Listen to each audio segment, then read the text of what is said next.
Was a scheme that would make any taxpayer angry. A Pasco County company was sending COVID-19 tests to seniors who didn't want them, didn't need them, and then passing along the bill to the U.S. government. 8 on your side, consumer investigator Shannon Bankham first broke this story last year. Now the subject of the investigation has pleaded guilty to his part in the scheme that defrauded the federal government of $3.2 million. Shannon joins us now, live with more.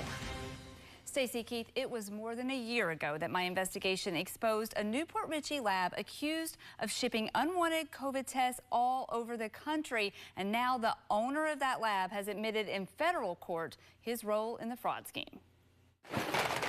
My Better Call Bankin investigation into why unwanted COVID-19 tests were shipped to Medicare recipients led us to Mainstream Diagnostic Laboratory in Port Richey in June 2023. The lab billed Alvin Stex's Medicare for 20 boxes of COVID tests he never ordered.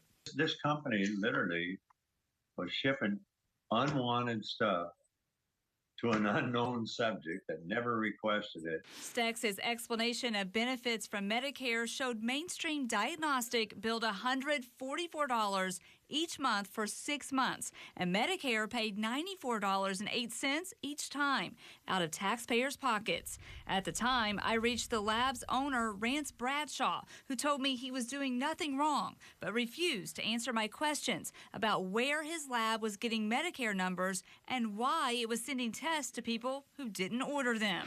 Well, finally, public records are shedding light on those questions. Rance Bradshaw has pleaded guilty to a fraud scheme in which the U.S. Department of Justice says he and co-conspirators billed Medicare more than $7.5 million in false claims and received payments of $3.2 million based on those claims. Court records show Bradshaw admits he personally received $673,909 from the proceeds of the scheme. So, to the question so many of you asked me back then, where did the lab get Medicare beneficiary ID numbers?